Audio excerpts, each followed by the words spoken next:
વલસાડ જિલ્લાને અડીને આવેલા સંઘ પ્રદેશ દમણમાં ન્યૂ યરની વેલકમ પાર્ટી માણી રાત્રિ રોકાણ દમણમાં કરીને સવારે દમણથી અંકલેશ્વરના 5 યુવકો તેમની કાર લઈને જઈ રહ્યા હતા। તે દરમિયાન વલસાડ હાઈવેના કુંડી બ્રિજ ઉપર કાર ચાલકે ડિવાઈડર કુદાવી મુંબઈ તરફ જતા ટેમ્પો સાથે ધડાકાભેર કાર અથડાવી અકસ્માત સર્જ્યો હતો। તો આ અકસ્માતમાં કારમાં સવાર અંકલેશ્વરના 5 યુવકોને ઈજાઓ પહોંચતા 108ની મદદ લઈને ઈજાગ્રસ્ત યુવકોને નજીકની સરકારી હોસ્પિટલમાં સારવાર માટે ખસેડવામાં આવ્યા હતા।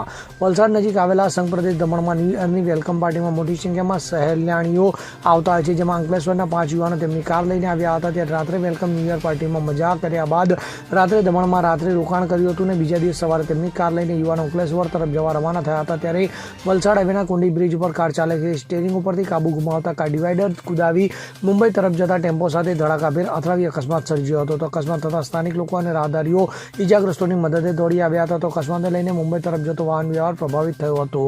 તો સ્થાનિક લોકો અને રાહદારીઓને તાત્કાલિક ઘટનાની જાણ 108ની ટીમ અને ડુંગરી પોલીસને ટીમને ઘટનાની જાણ કરાઈ હતી। તો ડુંગરી પોલીસની ટીમ અને 108ની ટીમે ઘટનાની જાણ થતાં તાત્કાલિક ઘટના સ્થળે દોડી આવ્યા હતા। જે બાદ અકસ્માતમાં કારમાં સવાર અંકલેશ્વરના 5 યુવાનો ઈજાગ્રસ્ત થતા 108માં નજીકની સરકારી હોસ્પિટલમાં તેમને સારવાર માટે ખસેડવામાં આવ્યા હતા। તો અકસ્માતની ઘટનામાં મુંબઈ તરફ જતા ટ્રેક ઉપર ટ્રાફિકને નડતરરૂપ ભાગ ડુંગરી પોલીસની ટીમે દૂર કરાવી વાહન વ્યવહાર સામાન્ય કરવાનો પ્રયાસ કર્યો હતો।